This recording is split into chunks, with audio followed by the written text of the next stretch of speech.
Watch and learn mga kaburit. Magandang araw sa ating lahat.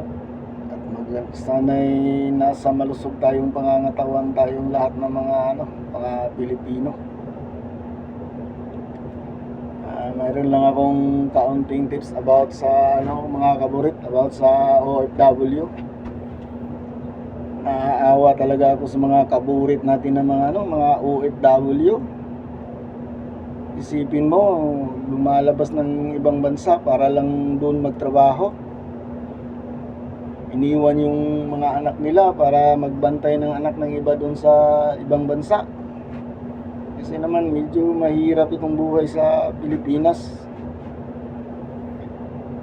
At pag uwi dito, yung mga OFW natin na mga Pilipina, wala ng pera kasi hinihingi ng mga kamag-anak nila, asawa nila.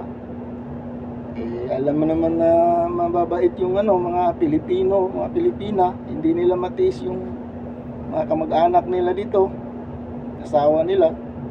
Kailangan talaga na bigyan nila ng pera nila. Ang mahirap lang sa lang kasi sa OFW natin, inuubos yung pera na sahod nila. Inuubos nila na ipadala dito sa Pilipinas. Kaya pag-uwi ng OFW mula sa ibang bansa, wala nang pera, kawawa na. Nag-a-apply ulit para magtrabaho ulit dun sa ibang bansa. Meron lang akong kaunting tips sa mga OFW natin, mga kaburit natin na OFW diyan. Mga bayani yan, mga OFW, hindi ibig sabihin na kaburit. Yung burit kasi ibig sabihin sa Bisaya, sinungaling yan eh. Hambog yan eh, yung burit sa Bisaya, pero introduction lang yan sa ko sa channel ko, mga kaburit. Pero sa diyan, totoo diyan, yung mga OFW natin, mga kababayan natin na OFW, mga bayani yan. Sila yung nagdadala ng dollar dito sa Pilipinas para magkaroon ng dollar yung Pilipinas. Bayani sila, pero pagdating ng panahon, sila yung kawawa, di ba? Ito lang yung kaunting tips ko mga kaburit. Like for example, yung sahod ninyo nagkakahalaga ng 20k. Huwag mong sabihin sa asawa mo, sa anak mo na 20k yung sahod mo. Ang sabihin mo, 10k lang yung monthly income mo diyan sa sa Dubai ba, sa Hong Kong o saan bang Asian country ka na naka-abroad. At sabihin mo na 10k lang yung sahod ko dito. Yan lang yung mapapadala ko sa inyo. Kibali 9k lang yung ipapadala ko sa iyo bawat buwan kasi yung 1k allowance ko. Pero yung kalahati na, yung 20k, itabi mo para sa sarili mo.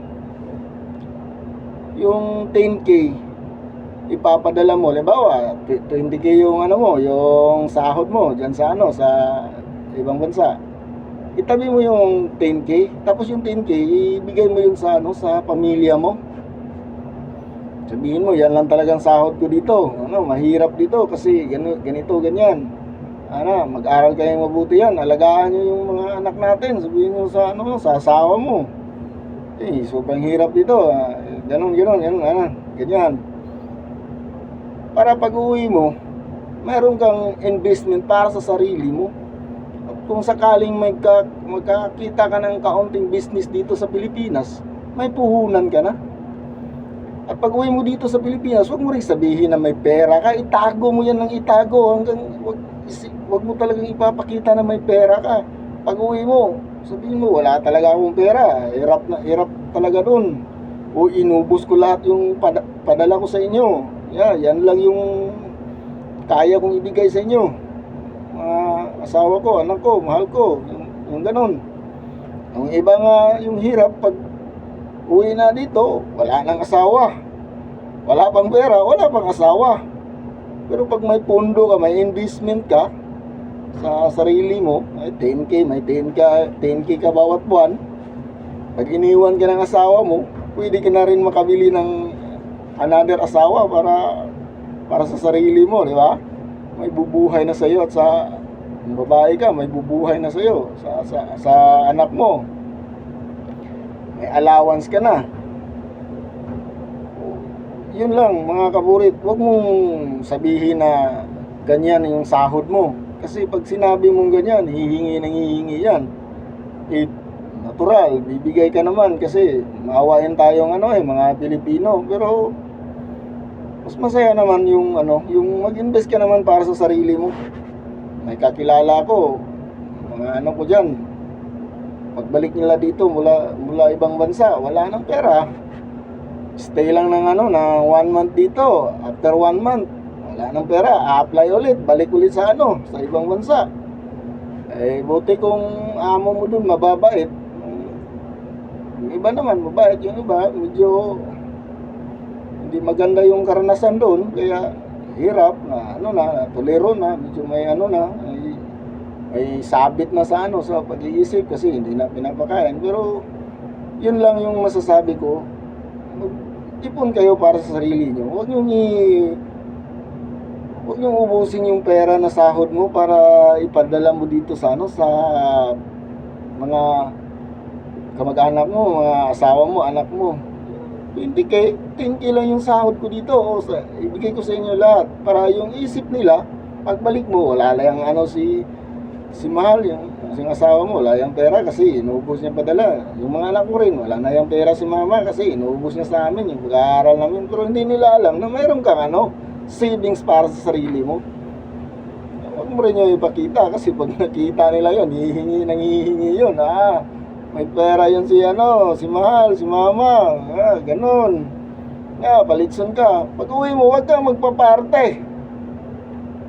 Kasi pag nagpaparte ka, bongga to, galing ibang bansa to. Yan kasi yung isip ng yung mga Pilipino, mga kababayan natin.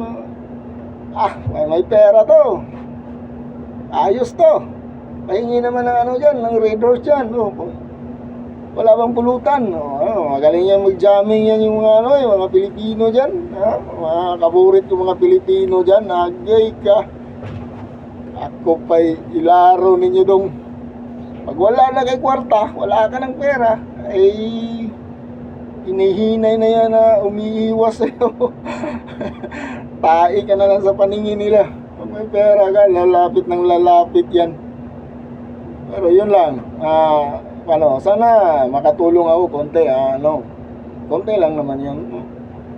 God bless sa OFW natin na mga Pilipina dyan.